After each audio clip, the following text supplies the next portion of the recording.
Hello friends, आज मैं आपके लिए लेकर आई हूँ बायोलॉजी का second chapter sexual reproduction and flowering plants. तो आइए स्टार्ट करते हैं।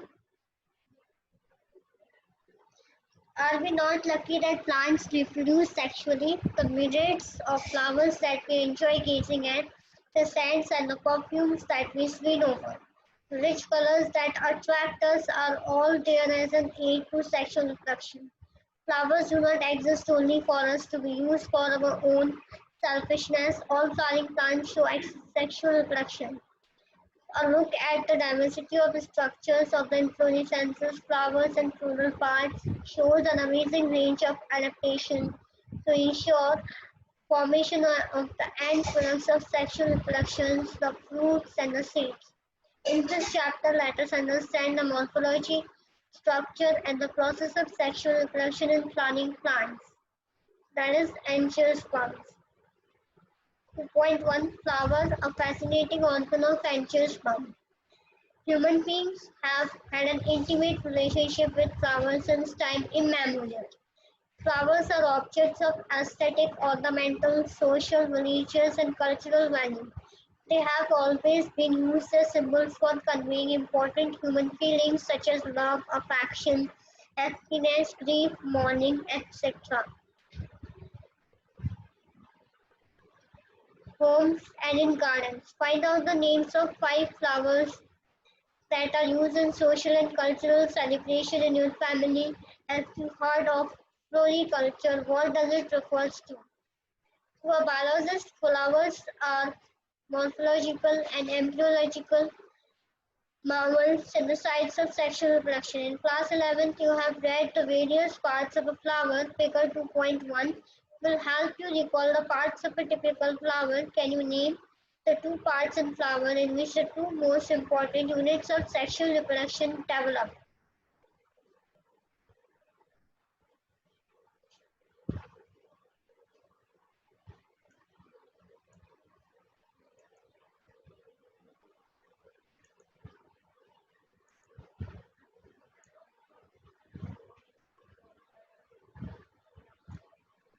Pre-fertilization, structure and events. Much before the actual flower is seen on the plant, the decision that the plant is going to flower has taken place. Several hormonal and structural changes are initiated which led to the differentiation and further development of the floral primorium. Inflorescences are formed which bear the floral buds and then the flowers. In the flower, the male and female reproductive structures, the androecium and the gynoecium, differentiate and develop. You will recollect that the androecium consists of a whole of stamens representing the male reproductive organ and the gynoecium represents the female reproductive organ. Stamen, microsporangium and pollen grains. Figure 2.2a shows the two parts of a typical stamen, the long and slender stalk called the filament,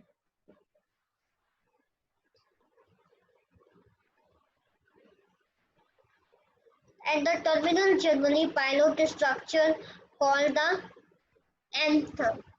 The proximal end of the filament is attached to the thalamus or petal of the flower. The number and length of stamens are variable in flowers of different species.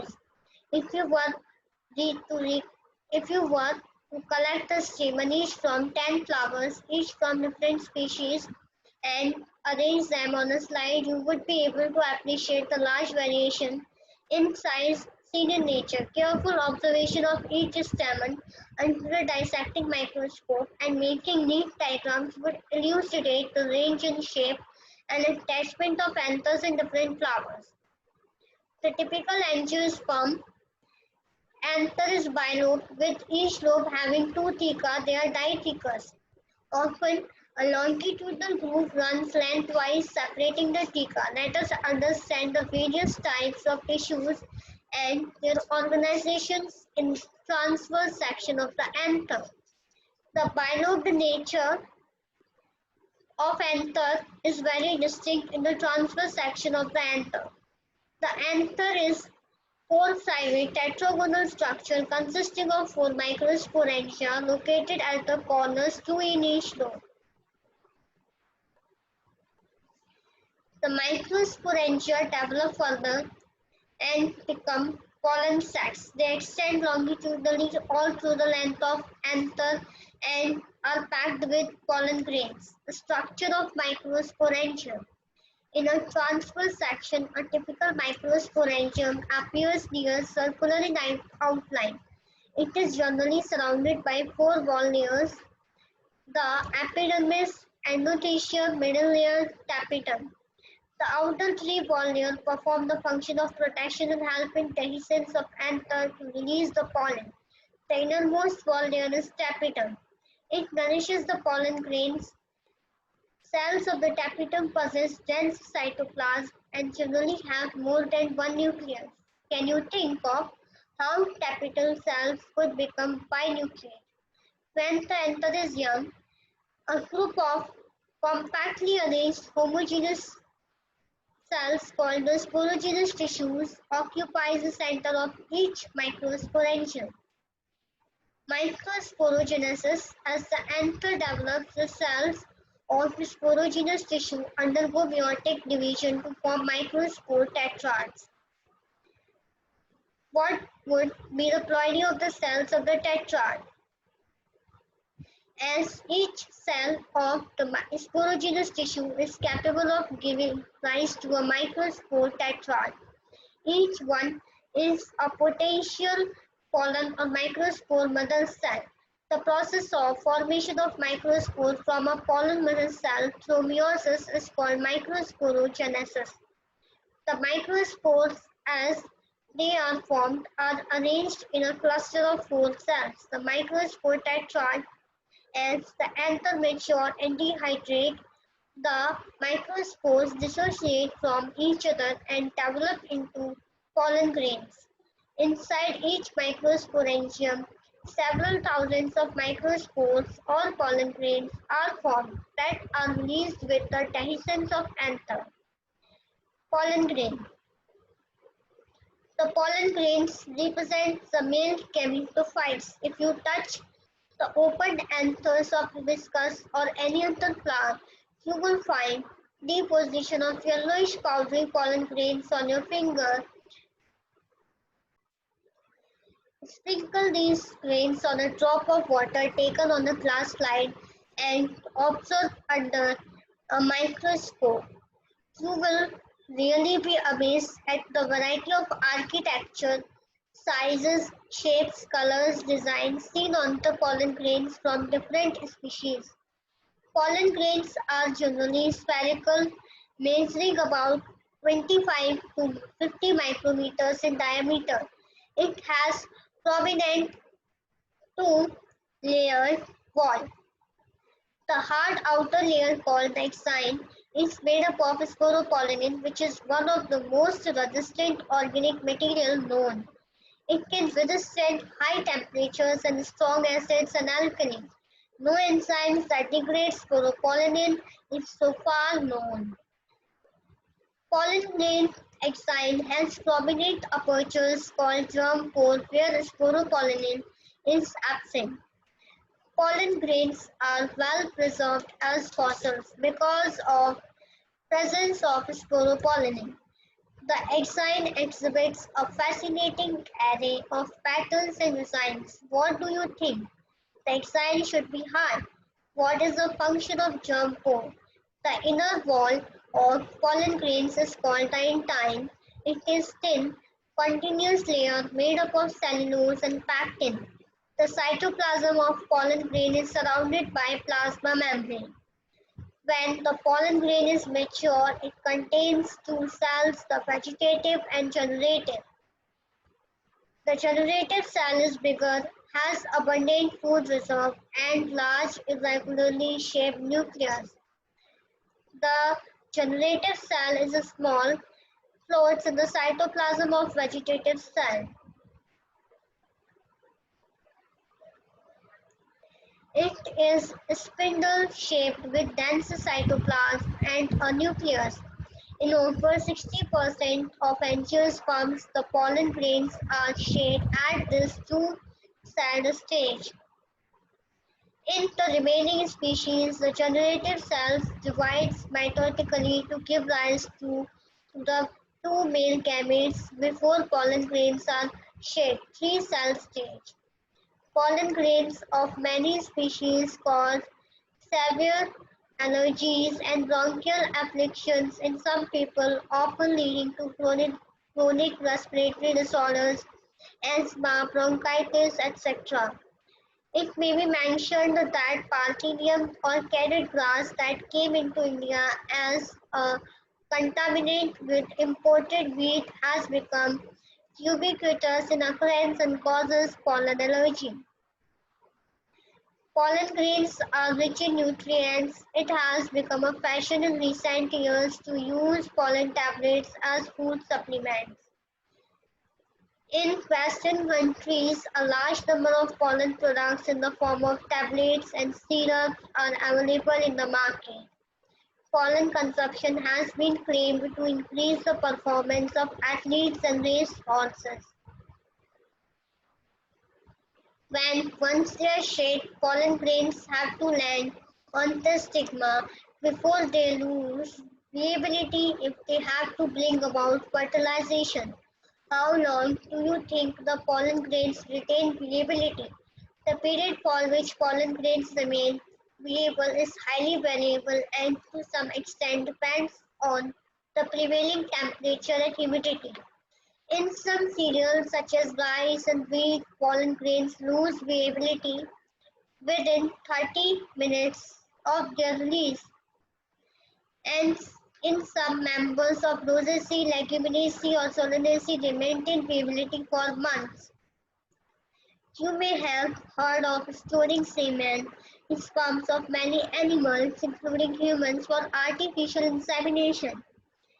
It is possible to store pollen grains of large number of species for years in liquid nitrogen -196 degrees Celsius. Such stored pollen can be used as a pollen banks, similar to seed banks in crop breeding program.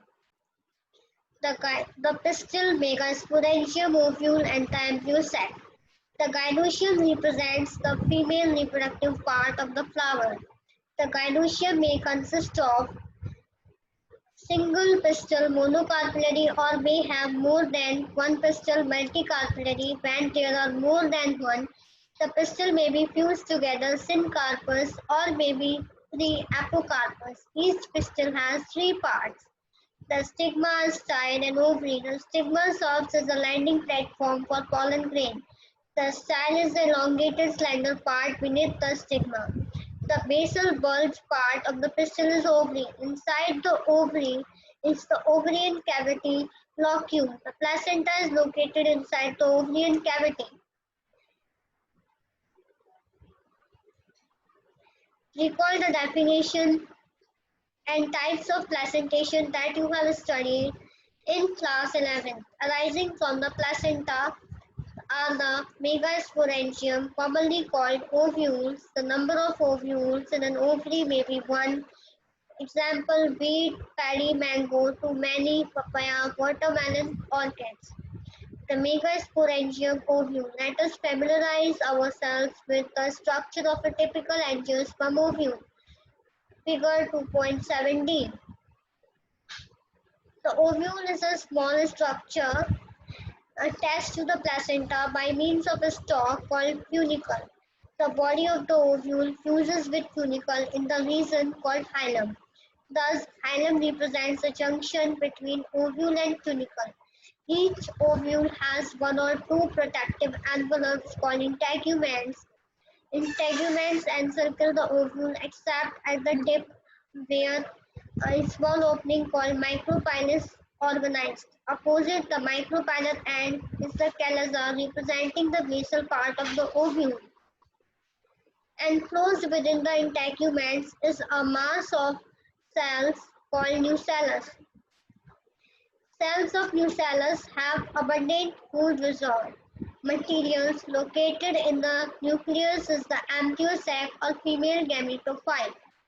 An ovule generally has a single embryo sac formed from a megaspore through reduction division.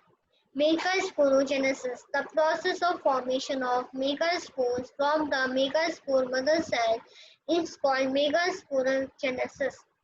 Ovules generally differentiate a single megaspore mother cell (MMC) in the micropylar region of the nucellus. It is large cell containing dense cytoplasm and a prominent nucleus. The MMC undergoes meiotic division.